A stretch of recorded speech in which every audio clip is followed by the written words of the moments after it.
오늘은 이어 공부하는 내용은 36쪽입니다. 명절로 중간에 브레이크가 있어서 아마 내용이 잘 연결될지 모르겠어요.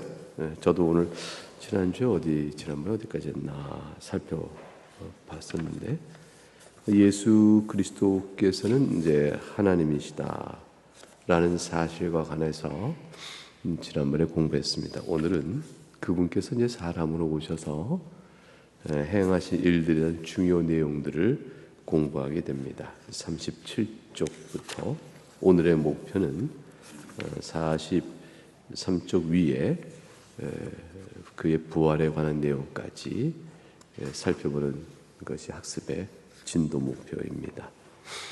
예수님은 죽으셨습니다. 이건 뭐 너무 당연한 사실인데 이 얘기를 왜 할까? 부활과 관련해서 이 사실의 강조가 필요하게 되어졌습니다.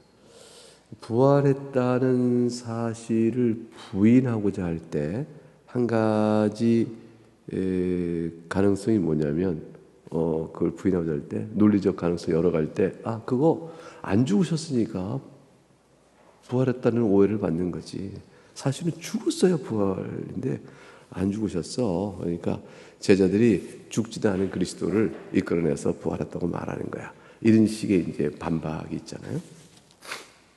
또 하나는 이제 뭐냐면 그럼 무덤은 왜 비어 있냐? 그 무덤 비어 있는 거에 대해서 또 훔쳐갔으니까 제자들이 시신을 훔쳐가놓고 부활했다고 한다. 이 부활의 초점이 막혀 있어요. 예수 그리스도의 오셔서 하신 일과 기독교의 모든 신앙의 근거는 두 가지 사실이 있는데, 하나님이 사람이 되셨다는 사실과 또 하나는 그가 부활하셨다. 이 두 가지 사실이 있습니다. 만일 부활이 사실이 아니었다면요, 애초부터 기독교는 역사 출발 자체가 안 돼요. 주께서 십자가에 돌아가시고 난 뒤에 부활이 없었다. 그러면 예수 그리스도의 가르침이 그 얼마나 고상하고 고매하며 영광스럽고 아름답다 할지라도 그 당시 속에서 어부 몇 사람 모여있는 갈릴리 몇 사람이 사도라 하여 세워진 제자들이 죽음을 무릅쓰고 또 순교적 각오로 복음을 전하고 그 전한 복음이 설득력 있게 역사하여 결과할 수가 없어요. 본인들은 열심히 한다고 쳐봐요. 어떤 이유에서 간에 지금도 거짓된 것을 진리라 믿고 목숨 바치겠다는 자들이 있는 거 보면 그런 자들이 있을 수 있으니까 라고 하나의 종교 현상으로 사도들의 열정적인 순교적인 사역들을 이해한다 치더라도 그것이 왜 영향력이 있냔 말이에요. 그게 왜 영향력을 미쳐서 오늘에까지 교회 역사가 지속될 수 있는 역사적 토대와 출발을 구축했냐는 것이죠. 그 모든 것들의 일 속에는 거기에 종교사학적인 또는 종교사회학적인 어떤 설명을 붙여도 한 가지를 부인할 수 없는 것이 있습니다. 이들의 메시지에는 사람을 붙잡는 게 있다는 거죠. 모든 사람은 아니에요. 그건 하나님의 선택에 의해서 이루어진 것이니까. 그러나 사람을 붙드는 것이 있다. 사람을 새롭게 하는 것이요, 영혼을 새롭게 하는 것이요, 그를 통하여 세워가는 하나님의, 저들이 믿는 하나님의 일이 있다는 사실을 빼놓고 설명은 다 안 돼요. 설명이 안 됩니다. 오늘은 이제 관련한 몇 가지 내용을 보는데, 이제 그 중에 하나가 예수님은 죽으셨다. 그리고 무덤은 비어 있었다. 부활했다 하는 내용이 될 것입니다. 예수님이 죽으셨다는 사실은 성경에 남아있고 역사 기록에도 또 실제로 우리가 알 수 있는데, 우리가 이제 사도신경에서 고백하듯이 본디오 빌라도에 의해서 십자가에 못 박혀 죽으셨습니다. 유대인들의 문서에도 로마 총독의 이름인 빌라도가 나오고 있고, 십자가에 처형을 했다는 것은 유대인들이 그 당시에 총독의 통치의 안정성에 반하는 시민적 저항들이 강해서 예수님을 죽이지 아니하면 그들을 진정시킬 수 없었다라는 정치적 환경 안에서도 문서적으로도 확인할 수가 있습니다. 그래서 예수님이 실제로 죽지 않으시고 기절했다라는 식의 또 죽은 자처럼 보였을 뿐이다. 이런 식의 거짓된 이야기들도 흘러가고 있었죠. 사람들은 그 말에 솔깃할 거예요. 왜냐하면 죽은 자가 살아나는 법이 어디 있어요. 그러니까 예수님께서 실제로 죽지 않으셨고 기절하신 거야 라는 식의 때 그래 그러니까 그렇지 죽은 자가 어디 있어 어떻게 살아나니까 예수에게는 헛된 소리야 라고 기독교에 대한 진리에 의문을 품거나 거부하는 사람들은 그 사실에 지지할 것입니다. 그러면 한번 표를 갈라볼까요? 길거리에 놓고 실제 예수님이 부활하셨대. 부활을 믿습니까? 아니면 기절했다가 혹시 깨어나게 해서 이렇게 제자들이 훔쳐간 것이 아닐까요? 이렇게 물어보면 어떻게 될 것 같으세요? 사람들이 부활을 믿는 사람은 원래부터 소수가 되어지죠. 그러니까 부활이 어디 있어라고 아마 다 부인할 수 있을 거예요. 그런데 믿는 자들이 나온다는 사실을 뭘로 설명할까? 이제 이거는 둘 중에 하나죠. 속았거나 미혹당했거나 뭐 집단 최면 뭐 이렇게 설명할 거예요. 근데 그것은요 오래가지가 않아요. 아주 일시적으로 잠깐 동안에 어느 기간 동안에는 사람을 미혹하고 속을 수 있지만 반드시 그 거짓이 드러납니다. 그래서 어떤 이단의 형태도 그것이 한 세대 두 세대 넘어가서 그것이 그 거짓된 사실들이 드러나지 않는 경우가 없죠. 교주가 부활했다고 믿는 가운데 교주가 어떻게 부활하는 경우 있어요? 없죠. 그러니까 그리스도께서 부활했다는 사실이 이게 역사적으로 사실이 아니면 이렇게까지 설명이 될 수가 없는 분명한 현상들을 보게 되어집니다. 이제 증거를 보게 되죠. 왜냐하면 예수님이 죽으셨다는 사실을 뭘로 판단할까? 이 역사적 사실이기 때문에 지금부터 우리는 역사 공부하는 거예요. 역사적 사실들은 증언으로 판단합니다. 증언을 기록한 문서로 판단합니다. 그러니까 우리나라의 역사도 다 증언 기록이 없으면 어떤 사실도 믿을 수가 없어요. 이순신 장군 계셨다는 걸 믿어요? 어떻게 믿어요? 그러면 역사 기록이 있으니까.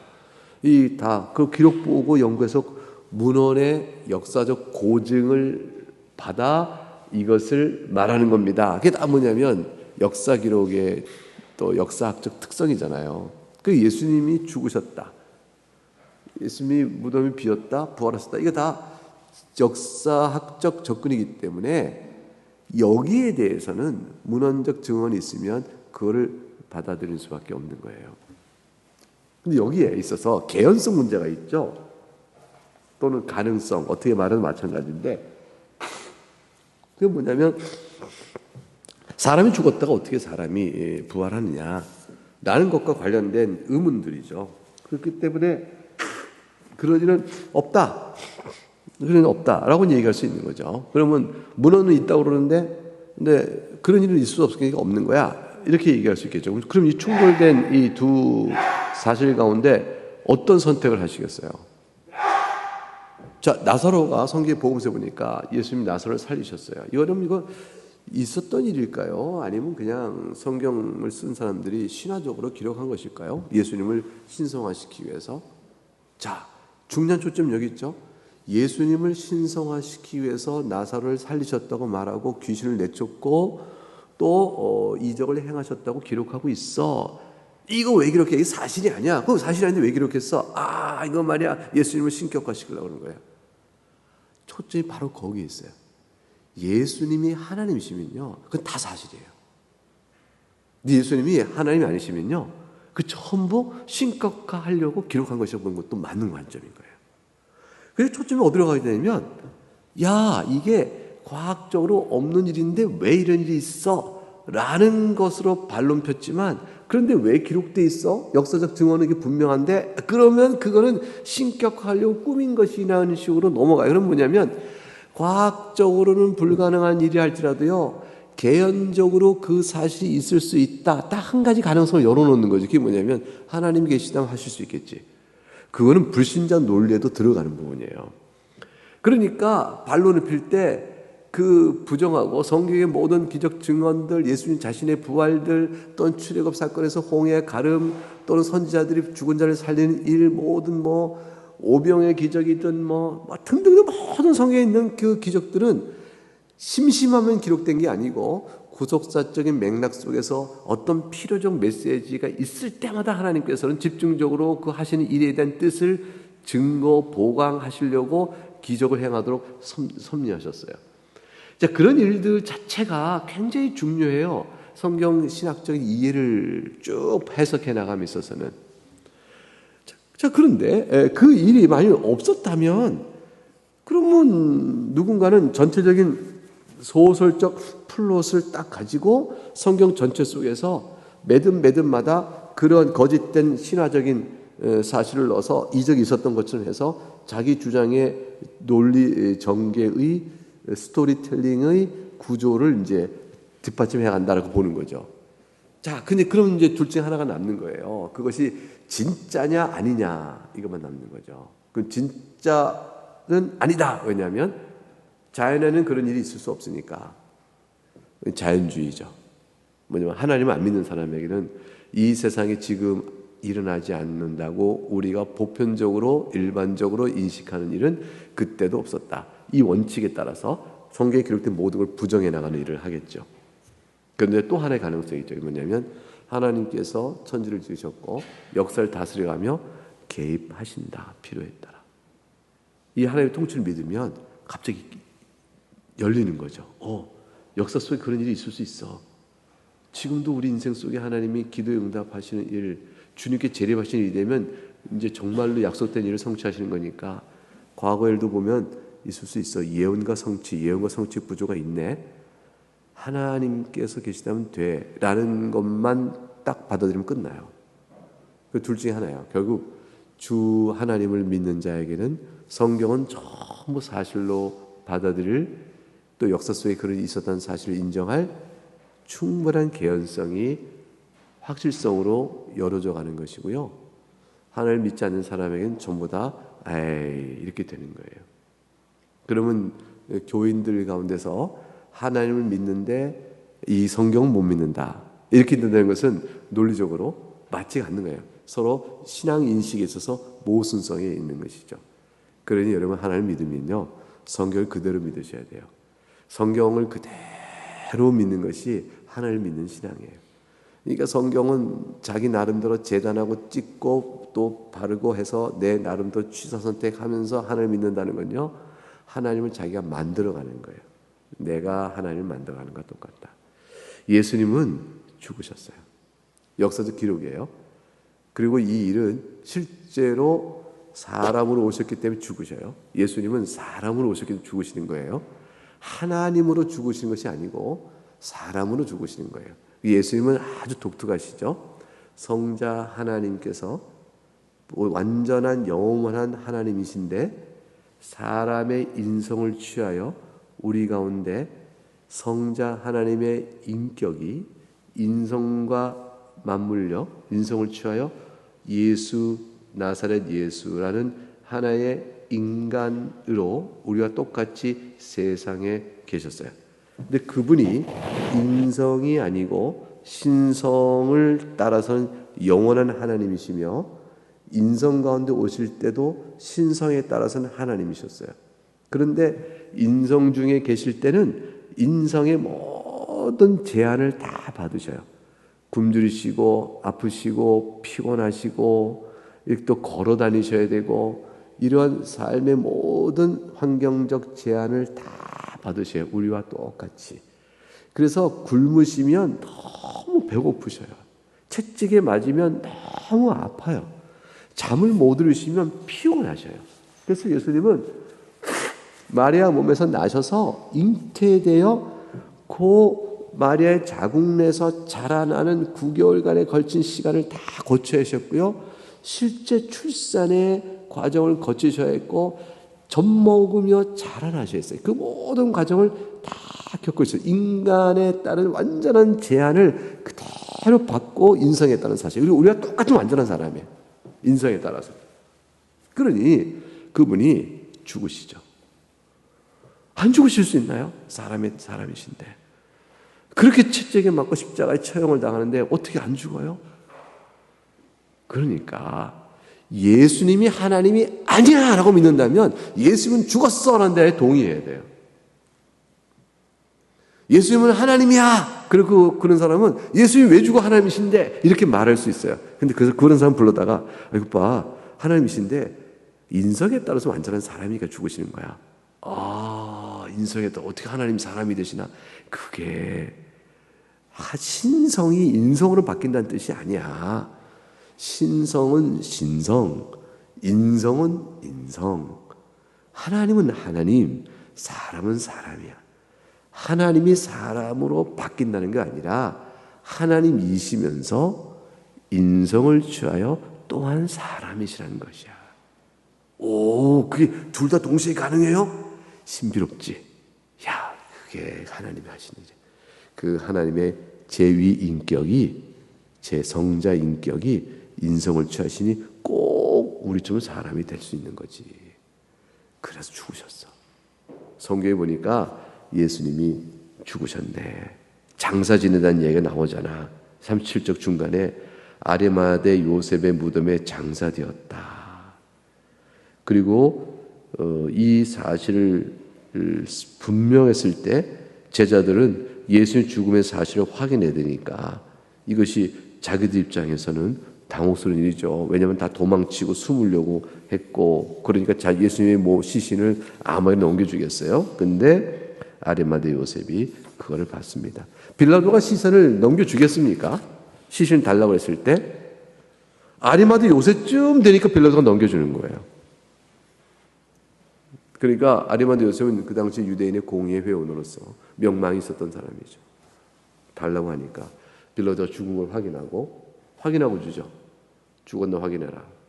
그러니까 병사들이 십자가 처형에 능숙한 병사들이 죽었는지 아닌지를 판단하면 실수가 없을 만한 전문가들이죠. 그들이 죽었다고 말합니다. 그러자 빌라도가 죽었다. 빌라도가 현장 가서 내가 보니까 죽었네. 아리마대 요셉에 가져가시오. 이렇게 말했다면 그 순간에 빌라도가 착각했다. 여지가 들어가죠. 근데 성경은 너무 치밀해요. 이건 어떻게 이렇게 치밀한지 뭐냐면 그 처형을 담당했던 병사들에게 과연 그런 걸 물었다. 이 말은 뭐냐면 실수 없는 판단을 확인했다는 거예요.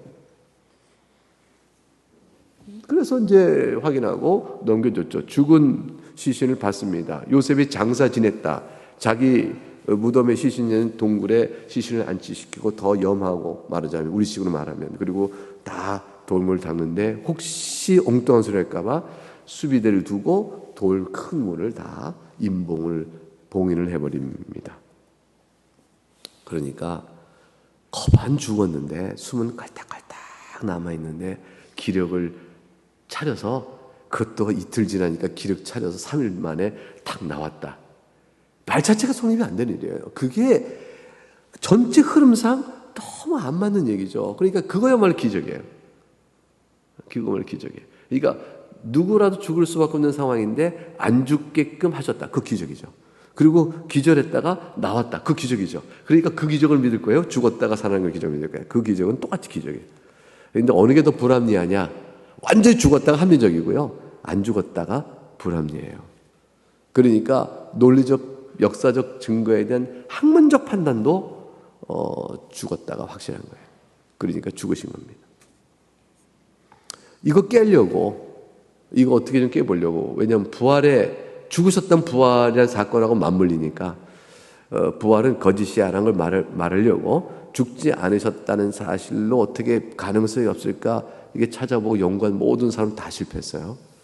그러니까 성경 죽었다가 죽으신 것이 확실합니다. 근데 또 하나 이제 문제는 뭐냐면 무덤 비어 있었네요. 이것도 논란의 여지가 없는 사실이에요. 그럼 비어있는데 왜 비었을까에 대한 설명 갖고 이제 싸우는 거죠. 왜 비어있을까? 첫째, 정말로 내가 사흘 만에 부활하리라 라고 말씀하신 대로 부활했기 때문에 비어있을까? 아니면 훔쳐갔을까? 아니면 안 죽었는데 걸어갔을까? 걸어 나갔을까? 세 가지잖아요. 근데 마지막 경우수는 죽었다로 일단은 죽으셨다로 판정이 끝났으니까 경우에 있어서 지워져요. 그럼 둘 중에 하나예요. 본인이 진짜 부활해 가셨거나 안 죽으신 자의 시신을 훔쳐갔거나. 살아있지는 않으니까 살아있었느냐 죽었느냐는 이미 끝난 논리예요. 그러니까 죽으셨다가 판정됐어요. 경우에서 지워버립니다. 좀 죽으셨다. 근데 왜 무덤이 비어있어? 죽은 자는 스스로 못 걸어갈 테니까 훔쳐갔을 것이다. 아니면 부활했을 것이다. 둘 중에 하나죠. 그래서 복음서에 보니까요, 제자들이 훔쳐갔다고 말하라고 민간의 소문을 꾸미도록 돈을 주어 경비병이 입을 막습니다. 이게 왜 그랬을까요? 이해가 안 가니까. 왜냐하면 훔쳐갈 방법이 없거든요. 훔쳐가려면 어떻게 해야 돼요? 경비병의 눈을 속여야 되거나 경비병을 어떻게 처리해야 되고 봉인된 큰 바위돌을 밀어내 해제하고 지워줘야 하는데 그 일들을 외부적 도움으로 돼야 되는데 그렇다면 경비병이 자기가 눈뜬 바보들도 아니고 그리고 빌라도의 관인으로 딱 찍어 봉인된 걸 누가 감히 이걸 끊어내며 이 과정의 내용이 합리적이지 않다. 둘 중에 하나 선택해야 되는 거죠. 그래서 실질적으로 무덤을 훼손한 자는 사형에 처한다는 엄중한 규율이 법령이 있었던 처지에 죽은 메시아를 위하여 제자들이 죽기를 각오하고 시신을 끌어내? 그 한 가지 생각해봐야 돼요. 두 번째, 그런다면 뭘 할 건데? 부활했다라고 말하려고 실제로는 죽은 시체에 썩는 걸 바라보면서 그 제자를 생각해봐요. 그 다음에 자기가 부활했다 말하고 죽어. 속으로는 거짓인데 말하면서. 그 얻는 게 뭔데요? 왕권이에요? 재물이에요? 얻는 게 뭔데요? 아무것도 없어요. 그러니까 시신을 훔쳐낸 자는 죽었다는 사실을 가장 잘 아는 사람. 근데 가장 잘 아는 사람이 부활을 거짓되게 말해야 되는 것. 근데 대가는 뭐냐면 시신 훔친 게 발각되면 처형. 그 다음에 거짓을 그 말하다가 또 붙들려도 얻는 건 뭐예요? 죽음밖에 없어요. 유대인들의 반란 저항 때문에. 그리고 재물이 들어오는 것도 아니고 아무것도 없어요. 그러면 딱 한 가지밖에 없죠. 너무 순결하고 훌륭한 제자들은 예수님의 가르침을 높이 알리기 위하여 그렇게 해서 얘기했다. 예수님처럼 순결하고 하나님을 잘 섬겨가며 이렇게 또 올바른 삶을 살아가는 일에 가르침을 준 이가 없었다. 이분은 인간 아니라 하나님으로 높임받아 그의 가르침이 남아야 한다라는 이 숭고한 종교적 사상과 교훈에 대한 헌신 때문에 했다라고 얘기할 수 있잖아요. 그때 나오는 문제는 뭐냐면요, 치명적인 심적인 이율 배반이에요. 그 가르침이 좋다고 말하면서 자기가 말한 건 거짓을 동기로 해나가요. 죽으신 예수님을 살았다고 말하는 거짓 동기를 바탕으로 하여 예수의 말씀이 옳다는 것을 말하는 순간에 자기의 실상과 행위와 가르침 사이에 모순적 관계가 생겨요. 이제 이렇게 되어지는 것이고, 두 번째는 예수님이 메시아로서 죽어가는 과정 속에서 다 도망간 제자들이에요. 그 제자들이 갑자기 돌변하여 자기 목숨을 내어걸고 예수님을 사랑하고 따른 자로 바뀌는 거죠. 부활하시면 바뀔 수 있는데 처형당하는 위기 속에 도망친 제자들이 갑자기 용기 있는 씩씩한 다윗으로 바뀌어요. 무슨 현실적인 계기가 있었을까요? 없잖아요. 나는 고기나 잡으러 가야겠다.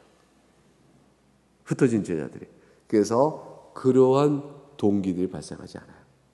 이들이 예수님이 잡힐 때 집단적 조직을 갖추고, 야, 지금은 일단 후퇴야. 예수님이 잡히셔도 지금 나서다가는 우리마저 다 죽어. 그렇게 되면 예수님의 숭고한 가르침을 이 세상에 전할 수가 없잖아. 그러니까 우리는 일단 헛되야. 이러고 예수님 죽는 걸 바라봐. 그러다가 나중에 가슴을 치지만 죽으신 다음에 시신을 훔쳤다고 부활했다고 말하고 우리가 이 가르침을 전하자. 이런 식의 기획된 아이디어나 또 그런 가치에 따라 움직였을까요? 그것도 기적이에요. 그렇게 됐다면. 근데 그건 거짓을 바탕으로 둔 기적이죠. 그러니까 시신을 훔쳐가는 일의 가능성도 없고 시신을 훔쳐갈 자도 없는 거예요. 그래서 예수님은 딱 한 가지 가능성이 가장 타당해요. 부활하셨구나. 그리고 문이 열렸구나. 하나님께서 일하셨다. 이게 가장 타당성이에요. 자, 문제는 뭐죠? 하나님이 하셨다고? 진짜 부활하셨다고? 세상에! 라는 것에 대해서 그런 일이 어떻게 있어? 라는 것에 대해서 한 가지만 남는 거죠. 그런 일이 있을 수 있어. 에이, 어떻게? 하나님은 안 믿니? 답은 다시 글로 돌아가는 거예요. 하나님 믿음에 그가 역사 속에서 오늘도 다스리는 걸 안 믿니? 여기에 돌아가는 거예요. 결국 신앙이에요. 그러니까 하나님 안 믿는 사람은 말이 안 되잖아 라고 아무리 말해도 그래도 그거밖에 답이 없어 이렇게 버틸 거예요. 그럼 달리기 어떻게 설명해? 너 또 하나님이 하셨다고 그러는 거지. 부활했다고 그러는 거지. 야야야 그거 빼고 다르게 설명해. 그러니까 아무리 이해가 안 가도 제자들이 훔친 것밖에 답이 없어. 이걸로 버틸 거예요. 그게 말이 안 된다고 설명하면 몰라. 그러나 어쨌든 부활하고 말하지 마. 그런 허튼 소리 하지 마. 이걸로 답을 결론 줘요. 이해가 되시죠? 그래서 안 믿는 거예요. 근데 하나님 믿으니 왜 그것만 답이야? 하나님이 하셨지. 믿음 안에 열어지는 놀라운 사실들이에요. 성경을 읽으면 믿음이 요구돼요. 믿음이 요구돼요. 어떻게 생각하느냐? 너는 이 사실을 어떻게 받아들이냐? 이렇게 되어지는 겁니다. 따라서 부활을 믿는 것은 성경을 읽는 사람에게 있어서 너무나도 합리적인 거예요. 그래서 우리는 하나님을 믿음에 모든 것이 설명이 돼가기 시작해요. 그 설명돼 가는 속에서 모순관계가 아니고요. 아주 정연한 논리적 관계를 보게 돼요. 이성적 합리성의 깨달음이 오게 돼요. 이게 깨달음이 뭔다니까. 깨달음이 온다는 것은 그래서 그렇구나라는 사실에 대한 이해가 오기 시작해요. 그래서 성경 전체를 통해서 하나님의 거대한 창조와 타락과 구원과 다시 오실 주님과 이어지는 거대한 서사실을 쭉 보게 되는 거예요. 대하소설의 구조를 신학적으로 읽어내게 돼요. 신학적으로 읽어내는 모든 것의 출발은 하나님이시죠. 곳곳에 하나님 믿음에 이렇게 되어지므로 우리는 성경 해석과 성경이 주는 신학을 우리가 배워가게 되며 그걸 뭐냐면 영적 진리라 하는 거예요. 영적 진리다. 이 진리를 배워감으로 이 땅에 사는 이 삶 속에서 큰 위로와 힘을 얻고 살아가게 되는 거죠. 부활이에요. 자, 무덤이 비어 있다는 것은 그런 뭐밖에 없느냐? 말씀하신 대로 부활하셨기 때문이다. 보게 되면 요세푸스라는 사람이 유대 역사 굉장히 중요한 유대 역사가인데 이게 이제 신약 성경에 부활 얘기가 나와 있잖아요, 성경에. 근데 성경 외에 예수님 부활했다는 사건이 그렇게 놀라운 일일 텐데 문헌에 없을까? 이렇게 찾아보면 다음 같은 정보 내 39쪽에 나옵니다. 그걸 보게 되면 인용 부분이 있죠. 한 8절로 된 인용 부분 내용이 중요합니다. 당시 예수라 불리는 지혜로운 사람이 있었다. 그는 선한 사람이었고 고결한 사람이었다. 유대인들과 다른 민족들 가운데 그의 제자들이 좀 제법 있었다. 빌라도는 십자가에 그를 못 박아 죽으라 했지만 제자된 사람들은 제자이기를 포기하지 않았다. 그들은 사흘 후에 다시 태어날 것이라고 말했다. 곧 다시 살아난다는 것이다.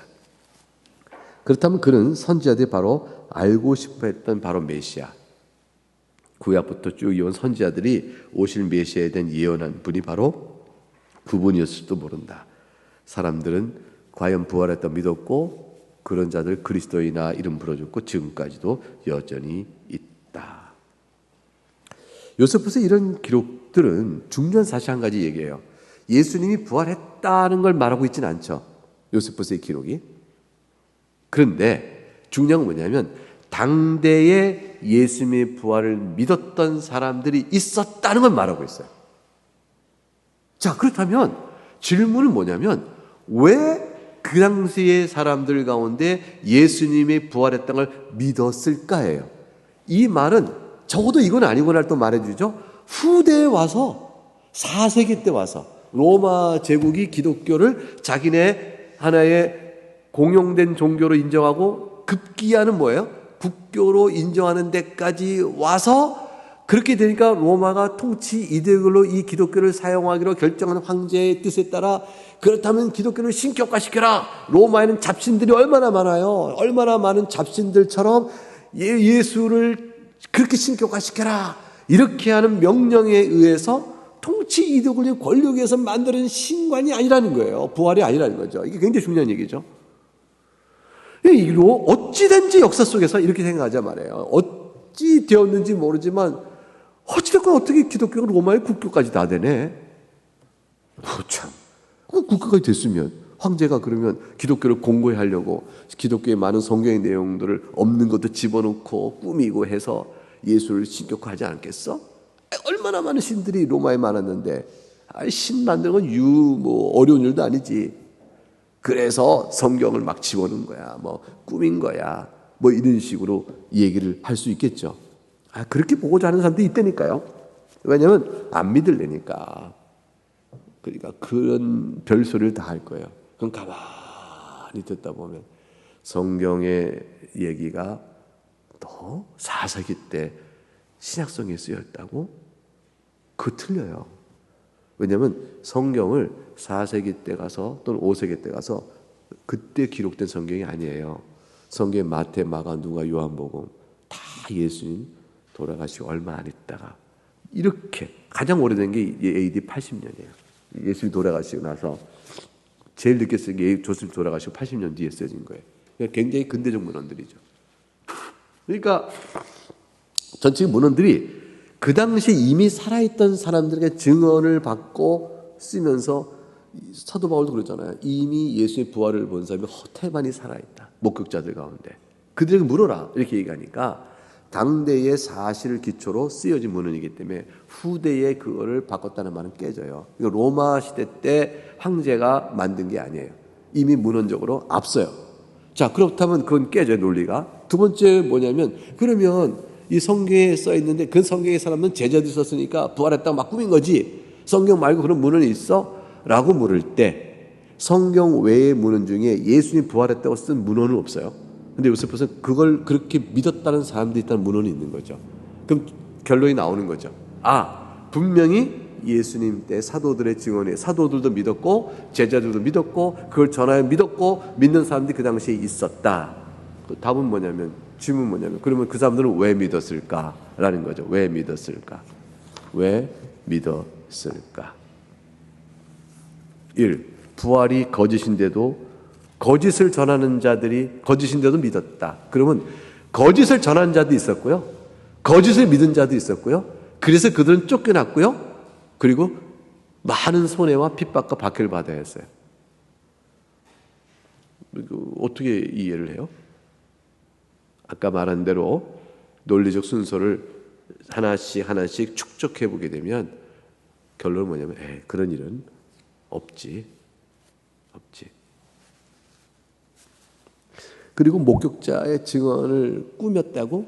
그러면 꾸몄다고 본다면 설득력의 꿈일 거 아니에요. 꾸미려고 하는 사람이 거짓을 믿게끔 할수록 사실대로 쓸까요? 아니면 듣는 사람들이 정말 그럴듯하게 듣게끔 할까요? 후자겠죠.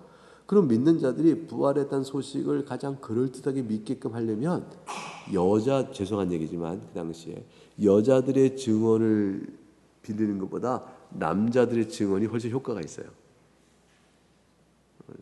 지금은 반대예요. 지금 세상에서 지금 남자 말은 믿을 수 없고 여자 말은 믿을 수 있어요. 안 그래요? 박병원 집사님 안 그래요? 어떤 사실을 제가 확인하려고 그래요. 두 분이 집에서 무슨 일이 있었어요. 그래서 물어봐요. 그러면은 제가 누구 말을 믿겠어요? 서로 잘못했다고 그래. 부부싸움하시. 누구 말을 믿겠어요? 서로 잘못했다고 그러면 박병원 집사님이 잘못한 거예요. 무조건. 김명희 집사님 말이 교우님 말이 맞아요. 지금은 바뀌어. 옛날에는 여자의 증언을 증언으로 인정하지 않았어요. 근데 성경에 보면 부활의 첫 목격적 증언이 여자예요. 이거는 거짓으로 꾸미려고 할 때는 가장 미련한 방법인 거죠. 누가 그걸 믿겠냐 하는 방법을 쓴 거죠. 이게 기술 방법이에요. 그럼 딱 한 가지 설명이 나와요. 왜 그랬을까? 꿈인 것이라면 잘 안 맞는데 왜 그랬을까? 답이 뭐죠? 있는 대로 쓰다 보니까 그런 거예요. 있는 대로 쓰다 보니까. 실제 일어난 대로 쓰다 보니까 그렇게 쓸 수밖에. 그 누군가가 옆에서 마태 아이 마리아가 먼저 봤다 그러면 어떡해. 여자 말 누가 믿겠어. 그러니까 부활은 사실이니까 베드로가 먼저 봤다고 합시다 라고 기록을 좀 바꾸면 더 설득력 있지 않을까? 이렇게 누가 옆에서 말하면 마태가 뭐라고 했어요? 에이, 나타난 대로 해야지 무슨 소리야. 그게 답이에요. 그게 답이에요. 그래서 여러분 40쪽에 보게 되면 중간에 첫 번째 단락 나오죠? 그러니까 위에서 한 9줄 내려오면 이거겠죠. 그리스도의 부활을 처음 목격하고 전했던 사람은 여자들이었다. 만일 제자들이 부활을 거짓으로 꾸며내려고 했다면 분명히 남자들을 첫 번째 목격자로 내세웠을 것이다. 자신들이 겁쟁이였다, 다 도망갔다, 제자들이 그런 거 쓰겠냐. 그리고 여자들의 증언을 듣고도 제자들이 믿었어요, 안 믿었어요? 에이 무슨 소리냐 라고 제자들의 불신앙적 반응, 그걸 썼겠냐. 예수님의 부활을 참이라고 그들이 말하고자 거짓을 꾸미려고 했다면, 그러니까 성경에 나와 있는 진술은 부활을 거짓으로 꾸며냈다고 가정했을 때 예상되는 진술과 너무 안 맞아요. 안 맞고 엉터리예요. 그렇게 썼다가는 효과도 없을 거예요. 그렇게 해서야 뭐 누가 그걸 읽고 믿겠어요? 의심하겠죠. 그런데 그대로 썼습니다. 자신이니까. 그리고 이제 베드로가 그런 자들이 부활을 전한 거죠. 밑에 넷째 줄, 분명히 놀라운 기적이다. 그래서 죽었다 살아난 사람 찾아보기란 매우 어렵다. 이거 없어요. 매우 어렵다가 아니라 불가능해요. 단 딱 한 번의 사건, 예수님 때 있었던 일이고 선지자를 통해 있었던 사건들, 성경에 나와 있는 기록들 외에는 없습니다. 나사로 살린 것도 예수님 부활과는 차원이 달라요. 왜? 나사로는 다시 죽어야 했으니까. 결국 다시 죽을 맞이했다. 그래서 전 나사로처럼 부활을 했으면 좋겠나 싶을 때 별로 재미가 없었겠다. 나사로 개인으로서는. 죽었다가 부활했는데 또 죽어. 그거 2번 죽는 거예요. 그거 좋았을까? 그래서. 근데 왜냐하면 생각해 보세요. 나사로가 죽었을 때 죽은 지 나흘 됐죠. 그동안 나사로는 어디 있었을까요? 몸은 썩고 영혼은 낙원에 가 있었을 거 아니에요. 근데 낙원에 갔다 온 경험을 갖고 다시 몸이 부활해. 그러면 나를 왜 부활시켰어 예수님 그랬을 것 같아. 그러니까 사람이 죽은 다음에 영혼이 잠들어 있거나 무의식 상태 속에서 또는 영혼이 없어지거나 그렇게 되는 게 아니고요. 사람이 죽은 다음에는 영혼이라 일컫는 사후의 존재 상태가 이어지거든요. 사후의 존재 상태 속에서 나사로가 경험했던 일들은 분명히 복락이었을 거예요. 그런데 몸을 가지고 다시 부활했으니 나사로는 남은 인생 동안에 그때 인식의 기억이 연결된 이상 죽은 다음에 보았던 낙원의 복된 세상을 증언하면서 살았을 거예요. 그리고 그때 그곳으로 가기를 소원하며 살았을 거예요. 그러면서 주의 삶의 믿음을 세워갔겠죠. 때가 되면 또 죽었죠.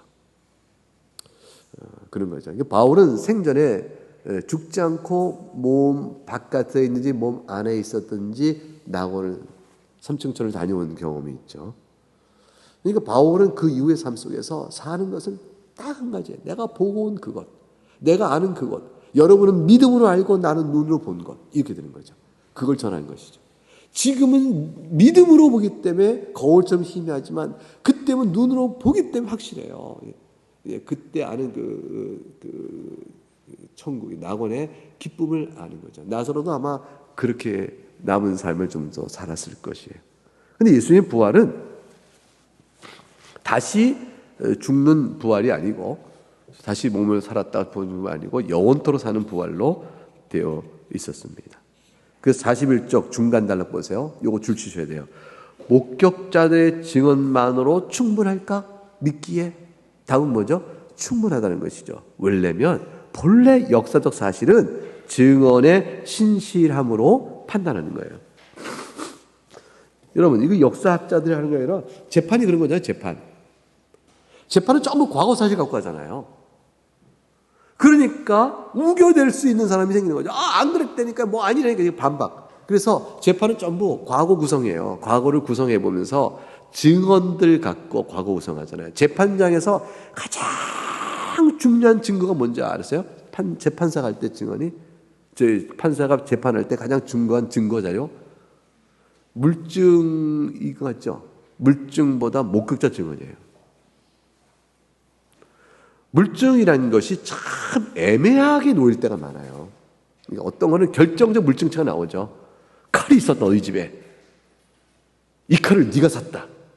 물증이잖아요. 근데 이 칼을 실제로 어떻게 사용했는지에 대한 현장에 대한 일은요.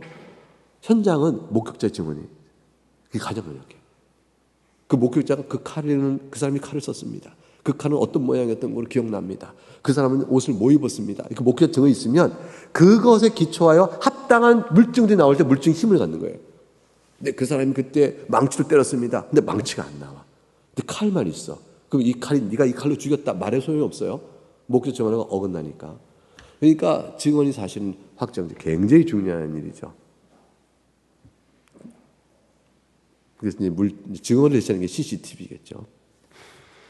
결국 그래서 목격 증언은 믿음을 갖기 충분합니다. 비평주의 학자들은 성경을 하나의 말씀대로 보지 않는 사람. 비평주의는 한 가지 이렇게 생각하시면 돼요.